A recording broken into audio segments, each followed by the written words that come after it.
"Just sign it, Mom," my son whispered, sliding the paper closer to me across the polished oak table, his voice low enough that anyone else in the room might have mistaken it for concern. But I knew better, because Daniel never whispered unless there was something he didn't want me to question, and as I looked down at the document, the words blurred for a moment, not because I couldn't read them, but because something deep in my chest tightened in a way I hadn't felt even at my husband's funeral. Just 3 weeks ago, the kind of tightening that doesn't come from grief, but from instinct, from that quiet voice that tells you something isn't right even when everything looks perfectly normal on the surface. And everything did look normal, almost too normal, the sunlight streaming through the large windows, the faint scent of lemon polish on the furniture. Rachel standing by the kitchen island with that carefully composed smile she always wore when she was about to get her way, her arms folded loosely as if she were just an observer in all this.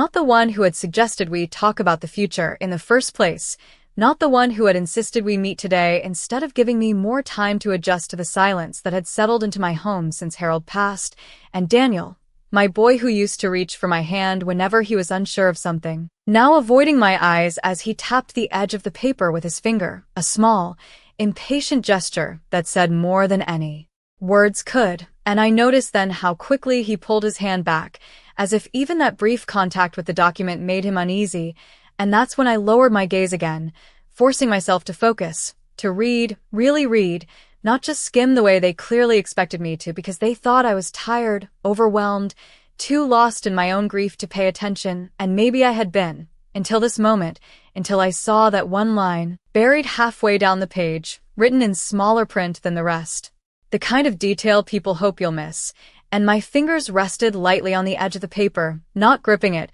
not pushing it away, just resting there as if I needed to feel something solid to keep myself steady, and I could hear Rachel's voice behind me then, smooth and reassuring, telling me it was just a formality, just something to make things easier moving forward. The kind of phrase that sounds helpful until you realize it never quite explains anything, and I didn't respond, not to her. Not to Daniel, because the more they spoke, the clearer it became that they didn't expect me to speak at all. They expected me to sign, to nod, to trust, the way I always had, and for a moment, I let the silence stretch, long enough that Daniel shifted in his seat, long enough that Rachel uncrossed her arms, and in that quiet, I understood something I hadn't fully allowed myself to see before, that this wasn't about helping me, it wasn't about my future, it was about theirs, and whatever was written on this paper, whatever they had planned, it had already been decided without me. And all that was left now was my signature. I did not sign it that day, and that was the first thing that seemed to unsettle them, even though neither Daniel nor Rachel said it out loud, because silence has a way of revealing more than words ever could, and as I gently slid the paper back across the table and told him I needed a little time to read everything carefully, I saw something flicker in my son's expression, something quick and sharp that disappeared almost as soon as it appeared, but it was enough for me to recognize that this was not the conversation they had planned for, that somewhere in their expectations I was supposed to nod, smile, and trust them without question, the way I always had, and when I stood up from the table, smoothing my hands over the fabric of my blouse just to steady myself, I could feel Rachel's eyes following me, calculating, measuring, as if she were already adjusting whatever plan she had carefully constructed in her mind, and I walked slowly toward the living room. Not because I needed to, but because I needed distance, space to think, space to breathe in a house that suddenly did not feel like mine anymore, and it struck me then how different everything felt compared to just a month ago, when Harold was still here, when the same sunlight that now felt cold used to feel warm, when the same table had been a place of laughter instead of quiet tension, and I could almost hear his voice in the back of my mind, calm and steady the way it always was, telling me to take my time, to never rush into anything that did not feel right, and I realized how much had changed in such a short time, not just the absence of my husband, but the way Daniel moved through this house now, more like a guest who had already decided he belonged than a son coming to visit. Opening drawers without asking, rearranging things that had not been touched in years, and Rachel, always just a step behind him, offering suggestions in that soft, polite tone that never quite matched the sharpness in her eyes, and I began to see the pattern, Small things at first that I had dismissed as concern, like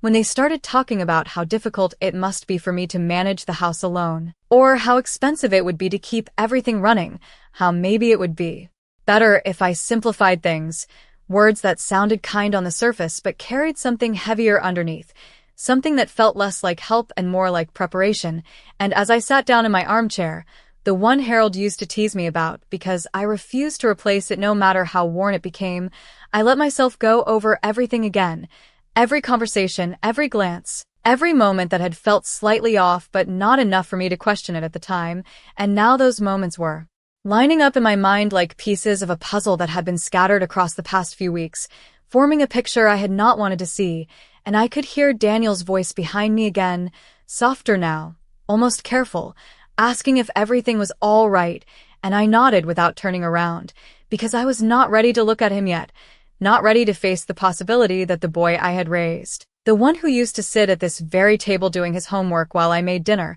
could be part of something like this. And instead I focused on the paper still resting on the table behind me, on that single line that refused to leave my thoughts, because whatever they believed about me, whatever they expected me to do, they had made one mistake. They had assumed I would not read closely, and they had assumed wrong. That night, I did not sleep. Not really, because every time I closed my eyes, I saw that line again, clear and undeniable, the kind of detail that most people would miss unless they knew exactly what to look for. And I lay there in the quiet of my bedroom, listening to the faint hum of the refrigerator downstairs and the occasional creak of the house settling. The same sounds that had comforted me for decades now feeling strangely distant, as if I were already a guest in my own home. And sometime around 3 a.m, I got out of bed and walked down the hallway without turning on the lights, my hand brushing lightly against the wall for balance, the familiar path guiding me even in the dark,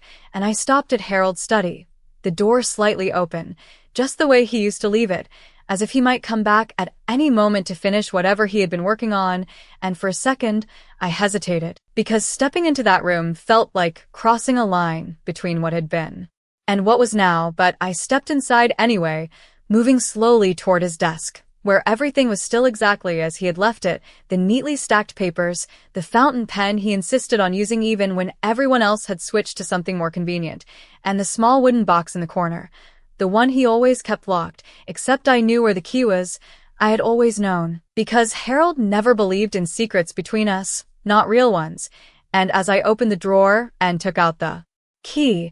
I could feel my hands trembling slightly, not from fear, but from something else, something sharper, a growing certainty that whatever I was about to find would change everything. And when the box clicked open, the sound seemed louder than it should have been in the stillness of the room, and inside, exactly where I remembered, were the documents Harold had shown me years ago, papers he had explained carefully, patiently, making sure I understood every detail, every condition, every safeguard he had put in place, not because he did not trust our son, but because he believed in being prepared, in protecting what we had built together over a lifetime. And I pulled out the top document, smoothing it out on the desk as I leaned closer, reading each line slowly, deliberately, comparing it in my mind to the paper Daniel had placed in front of me earlier that day. And the difference was not subtle, not something that could be explained away as a minor update or a simple adjustment. It was a complete shift, a transfer of control, a quiet removal of my authority disguised as something temporary, something helpful, and I felt a strange calm settle over me then.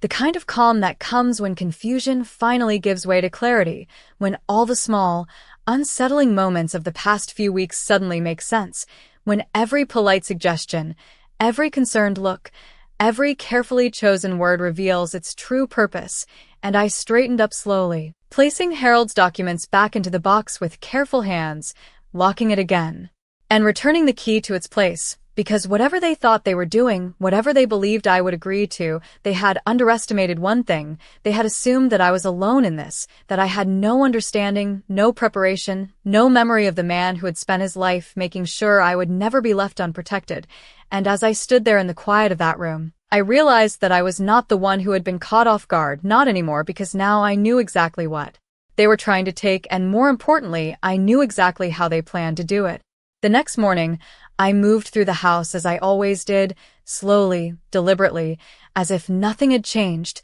as if I had not spent the night uncovering a truth that now sat quietly in the back of my mind, shaping every thought, every glance, every decision. And when I stepped into the kitchen, I found Rachel already there, standing by the counter with a cup of coffee in her hand, dressed as if she had somewhere important to be. Her posture relaxed, but her eyes alert, watching me in that subtle way she always did when she was trying to read more than I was willing to show, and she smiled when she saw me, warm and practiced, asking if I had slept well, as if we were simply sharing a peaceful morning instead of standing on opposite sides of something neither of us had yet spoken aloud, and I returned the smile just as calmly, pouring myself a cup of coffee and taking a small sip before answering, because there is power in normalcy, in giving nothing away, and I could feel her attention sharpen slightly, as if she had expected something different, something weaker. And for a moment, neither of us said anything more,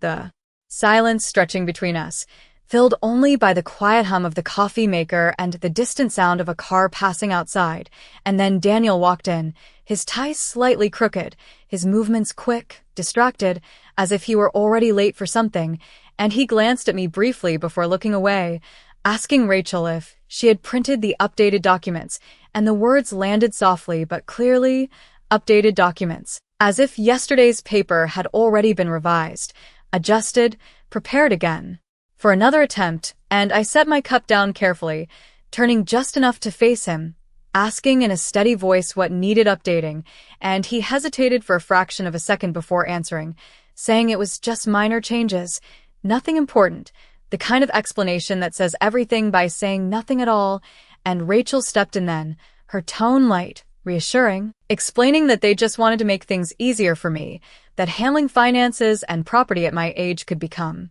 overwhelming, that this was simply a way to take the burden off my shoulders, and I listened, nodding slightly, because I had heard these words before, in different forms, in different conversations, always framed as concern, always delivered with just enough care to make them sound reasonable, and yet now, with everything I had seen, everything I understood, those same words felt different, heavier, like pieces of a script they had rehearsed together, and I noticed then how Rachel's hand rested lightly on the stack of papers on the counter, her fingers tapping gently against the top page, not impatiently, but with a kind of quiet ownership, as if the outcome was already decided, as if all that remained was for me to follow along, and I let my gaze linger there for a moment before looking back at Daniel, who still would not quite meet my eyes, and in that small, telling detail, I saw the truth more clearly than any document could show me. Because whatever this plan was, whatever they believed they were entitled to, it was not something he could stand behind openly, not something he could explain without looking away,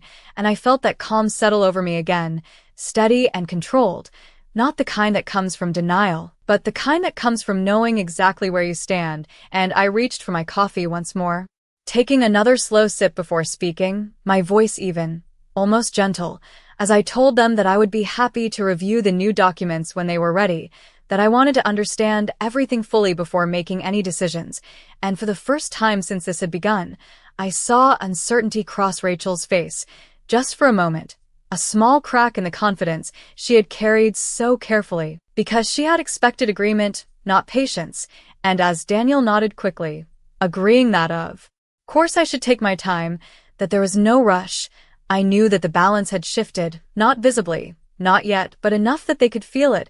even if they did not understand why, and as I stood there in my own kitchen, surrounded by people who believed they were guiding me towards something inevitable, I realized that the only thing inevitable now was that I would not let them decide my future without a fight they would never see coming. Later that afternoon, I found myself alone in the house, a rare kind of quiet that felt different from the silence I had grown used to, because this one was no longer empty, it was deliberate, filled with intention, and I stood by the window in the living room, watching the shadows stretch slowly across the yard, the same yard where Daniel used to play as a child, running barefoot through the grass, without a single worry in the world. And I wondered, not for the first time, when that boy had learned to look past me instead of at me, when his voice had become something I needed to listen to carefully instead of something I trusted without question, and I turned away from the window, walking back toward the kitchen where the stack of papers still sat neatly on the counter, Rachel's